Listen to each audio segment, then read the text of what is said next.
राज्य से हमारा ये संवाद होना था, लेकिन हर अच्छे कार्य में बाधा आती है और अच्छे कार्य की सफलता इसी पर निर्भर होती है कि उसमें बाधा कितनी आ रही है। आज भी इस कार्य को प्रारंभ करने के ठीक पहले अभी हाल ही में चुनाव में बुरी तरह परास्त समाजवादी पार्टी ने कुछ व्यवधान डालने का प्रयास किया था, क्योंकि इसे मालूम है कि अगर हमारे पंचायत प्रतिनिधि जागरूक हो जाएं तो फिर न केवल भ्रष्टाचार बल्कि गुंडागिर्दी भी पूरी तरह समाप्त हो सकता है। और इस दिशा से उन्होंने इस कार्यक्रम को न होने देने के लिए पूरी एड़ी चोटी एक लगाई थी। लेकिन मैं धन्यवाद दूंगा प्रदेश अध्यक्ष जी को कि उन्होंने मेरी अनुपस्थिति में इस कार्यक्रम को आगे बढ़ाने का कार्य किया, और मैं आभारी हूं भारत निर्वाचन आयोग का, जिन्होंने हर प्रकार की आपत्ति को दरकिनार करते हुए इस कार्यक्रम में शामिल होने के लिए मुझे अनुमति दी और आज मैं आप सबसे संवाद बना रहा हूं। मुझे बहुत प्रसन्नता है कि यहां पर हम लोग लगभग 20,000 तो प्रत्यक्ष रूप से यहां पर वर्चुअली जुड़ रहे हैं और हर एक जगह पर 5 से लेकर के 50 तक सदस्य एक साथ बैठ करके हमारे साथ इस कार्यक्रम के साथ जुड़ रहे हैं। एक बड़ी संख्या प्रदेश के अंदर क्षेत्र पंचायत और जिला पंचायत के सभी सदस्यों की एक संवाद के कार्यक्रम से हमारे साथ जुड़ रही है। कुछ चीजें हैं कि आप सामान्य तौर पर विकास की कुछ आधारों पर कार्य करते हैं। क्षेत्र पंचायत स्तर पर हमारे क्षेत्र पंचायत के सदस्य और क्षेत्र पंचायत के प्रमुख कार्य कर रहे हैं। जनपद स्तर पर जिला पंचायत के सदस्य और जिला पंचायत के अध्यक्ष वहां पर विकास की इस मुख्य धारा को आगे बढ़ाने का कार्य कर रहे हैं और आदरणीय प्रधानमंत्री जी की मंशा के अनुरूप विकास के कार्यक्रमों को द्रुत गति से आगे बढ़ाने का कार्य कर रहे हैं। लेकिन आपके प्रतिनिधि भी देखिए, ये व्यवस्था कैसे आगे बढ़ाने का कार्य हुआ कि आपका एक मुखर स्वर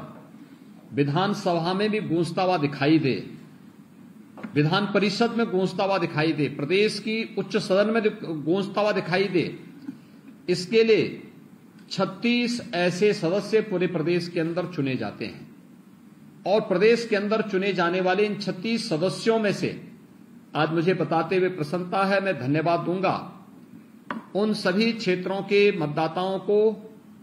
जिन्होंने हमारे 36 में से 9 यानी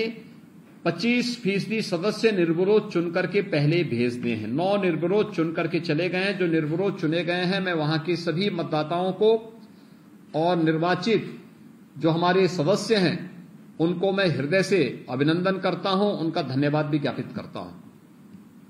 बाकी जो 27 सीटों पर चुनाव हो रहे हैं, इस 27 सीटों के चुनाव के लिए आज आपसे संवाद बनाने का एक अवसर मुझे हमारे दोनों उप मुख्यमंत्री और प्रदेश अध्यक्ष जी को प्राप्त हो रहा है। मैंने आप सबसे मेरा यही अनुरोध है, आप में से बहुत सारे लोग होंगे जो पहली बार क्षेत्र पंचायत और जिला पंचायत के साथ जुड़े होंगे। कुछ ऐसे भी होंगे जिन्होंने एक लंबे समय तक इस व्यवस्था के साथ जुड़ करके समाज सेवा के कार्यक्रम को आगे बढ़ाया होगा। लेकिन पहली बार आपको ये देखने को मिला होगा कि बिना भेदभाव के, बिना किसी हस्तक्षेप के आपके कार्यक्रमों को आगे बढ़ाने में सरकार ने मदद की। कोई भेदभाव आपके साथ नहीं किया, किसी भी प्रकार का कोई भी प्रताड़ना आपकी नहीं की, कोई शोषण नहीं होने दिया और एक व्यवस्था बनाने का काम किया। बल्कि हमारी सरकार ने पहले कार्यकाल में क्षेत्र पंचायत में, ग्राम पंचायत में, जिला पंचायत में कुछ मूलभूत सुधारों को आगे बढ़ाते हुए ये ध्यान दिया कि कैसे हम अपने सदस्यों के सम्मान की रक्षा करते हुए उनके कार्यों को और भी तेजी के साथ आगे बढ़ाने का कार्य कर सकते हैं। और खासतौर पर अगर इस मामले में हम देखते हैं तो पहली बार क्षेत्र पंचायत सदस्यों को एक निश्चित बैठक भत्ता देने की कार्रवाई प्रारंभ हुई। क्षेत्र पंचायत प्रमुख को एक निश्चित मानदेय देने की कार्रवाई प्रारंभ हुई। जिला पंचायत के सदस्यों के लिए भी और जिला पंचायत के अध्यक्ष के लिए भी यह व्यवस्था बनाई गई। और यही नहीं, जनता के द्वारा चुने गए इन जनप्रतिनिधियों को सुरक्षा बीमा का कवर देने का काम भी पहली बार हुआ है। सरकार ने इस मंशा को बहुत स्पष्ट किया है कि क्षेत्र पंचायत को हम लोग मनरेगा से अधिक उनके साथ हम उनको उन कार्यों के साथ जोड़ सकें, इसका अधिकार भी हम इनको देने की कार्रवाई आगे बढ़ चुकी है। और इसीलिए जो सरकार आपके माध्यम से विकास को प्राथमिक रूप से आगे बढ़ा करके विकास की जो महत्वपूर्ण धुरी होती है, ग्राम पंचायत, क्षेत्र पंचायत, जिला पंचायत, यहां से चुने गए जनप्रतिनिधियों को सम्मानजनक ढंग से आगे बढ़ने के लिए प्रेरित कर रही हो, प्रोत्साहित कर रही हो, उनके साथ मिलकर के कार्यक्रम को आगे बढ़ा रही हो, मुझे लगता है उससे जुड़े हुए जनप्रतिनिधि जब आगे बढ़ेंगे तो न केवल विकास होगा बल्कि उस विकास का श्रेय आपको भी मिलता हुआ दिखाई देगा। और इसीलिए मैं आप सबसे मेरा अनुरोध होगा, भारतीय जनता पार्टी ने इन सभी 27 सीटों पर स्वयं अपने प्रत्याशी खड़े किए हैं और भारतीय जनता पार्टी के सभी प्रत्याशी जो शेष 27 सीटों पर जिनके बारे में भी प्रदेश अध्यक्ष ने अभी आपके सामने कहा है, वे सभी प्रत्याशी आपके बीच में, वे सभी पूरे प्रदेश के अंदर अपनी अपनी सीटों पर प्रचार कार्य कर रहे हैं। मेरा आप सबसे अनुरोध होगा कि देखिए, प्रदेश में भारतीय जनता पार्टी नेतृत्व की एक लोकप्रिय सरकार का गठन हो चुका है। प्रदेश की जनता ने, जिसमें आप सभी भी उसमें एक मतदाता थे, भारतीय जनता पार्टी को अपना आशीर्वाद दिया और 25 मार्च को आदरणीय प्रधानमंत्री जी के सानिध्य में उत्तर प्रदेश में एक लोकप्रिय सरकार का गठन हो चुका है। सरकार ने अपना कार्य भी प्रारंभ कर दिया है। हमारी सबसे पहली परीक्षा होगी जब आप सभी मतदाता, जो क्षेत्र पंचायत, जिला पंचायत और ग्राम प्रधान, माननीय विधायक, माननीय सांसद, ये सभी लोग मिलकर के अपने अपने स्थानीय निकाय के प्रतिनिधि के रूप में विधान परिषद के लिए सदस्य का चुनाव करेंगे। और मेरा आप सबसे अनुरोध है, 9 सीटों पर पहले ही भारतीय जनता पार्टी विजय प्राप्त कर चुकी है, यानी 36 में से 9 सीटों पर निर्विरोध 1/4 सीट पर हमारे सदस्य पहले ही विधान परिषद के लिए उनका चयन हो चुका है। शेष 27 सीटों पर भी जो चुनाव चल रहे हैं बिना किसी भेदभाव के, मुझे लगता है जब सरकार कोई भेदभाव नहीं कर रही है, न जाति, न मत, न क्षेत्र, न भाषा, न किसी भी प्रकार से कोई भेद नहीं, सबका साथ, सबके विकास के इस भाव को आगे बढ़ाने का कार्य कर रही है, तो उसी भाव के साथ मेरी आप सबसे विनम्र अपील होगी कि भारतीय जनता पार्टी के अधिकृत प्रत्याशियों को हम भारी बहुमत से अपने अपने क्षेत्रों से विजयी बनाने में अपना योगदान दें। क्योंकि भारतीय जनता पार्टी का प्रत्याशी जो जीतेगा, विजयी होगा, तो वह उस क्षेत्र के विकास के लिए पंचायत प्रतिनिधियों के से जुड़ी हुई समस्याओं को सदन में उठाने के साथ साथ उन समस्याओं का समाधान करने और आपके साथ एक बेहतर संवाद का एक माध्यम भी अपने अपने क्षेत्र में बन पाएगा। हमारे पार्षद होंगे, प्रधान होंगे, क्षेत्र पंचायत और जिला पंचायत के सदस्य होंगे, प्रमुख होंगे, जिला पंचायत के अध्यक्ष होंगे, चेयरमैन होंगे, मेयर होंगे, ये सभी के साथ संवाद बनाने का एक बेहतर माध्यम ही बनते हैं और वह आपकी बात को सदन में रखने का एक माध्यम और सरकार तक पहुंचाने का भी एक माध्यम बनेंगे। मुझे लगता है जब सरकार एक जैसी विचारधारा की हो, प्रदेश में हो, केंद्र में है,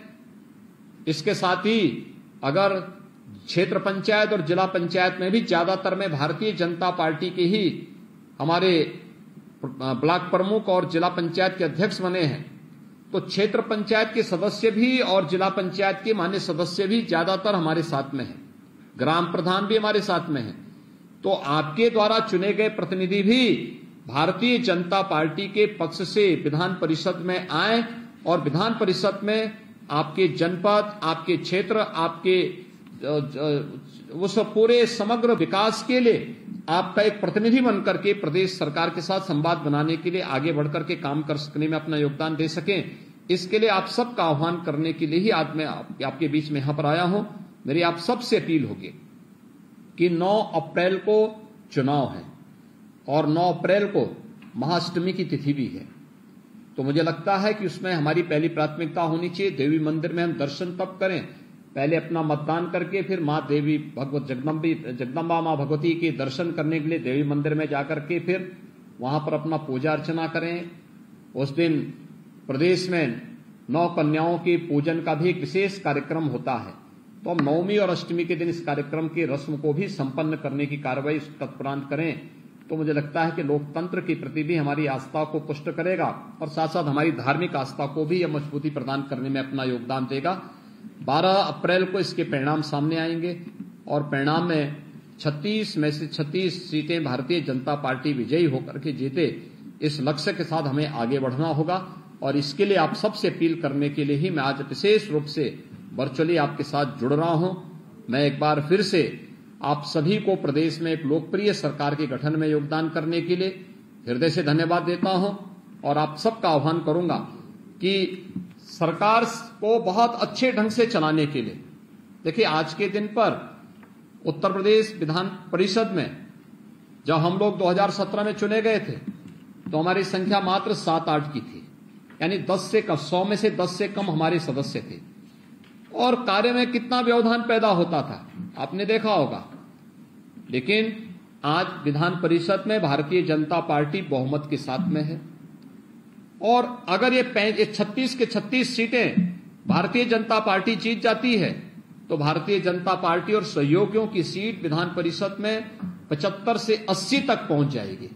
यानी एक बड़ी संख्या हमारे पास होगी और प्रदेश के विकास के लिए विधानसभा में भी हमारे पास बहुमत और विधान परिषद में भी हमारे पास बहुमत होगा तो कोई कार्य रुकेगा नहीं। लोक कल्याण का, प्रदेश के विकास के सभी कार्य को बहुत अच्छे ढंग से हम आगे बढ़ाने में हमें मदद मिल जाएगी और इसी के लिए आप सबसे अपील करने के लिए मैं आया हूं कि प्रदेश का विकास जिस तेजी के साथ आदरणीय प्रधानमंत्री जी के नेतृत्व में, उनके मार्गदर्शन में आगे बढ़ रहा है, इसे हमें अनवरत आगे बढ़ाए रखने में अपना योगदान देना होगा, क्योंकि ये विकास आज के लिए तो यह उज्जवलमय भविष्य, ये तो आज की दृष्टि से तो महत्वपूर्ण है ही, लेकिन हमारी वर्तमान और भावी पीढ़ी के उज्जवलमय भविष्य के लिए भी ये बहुत महत्वपूर्ण होगा।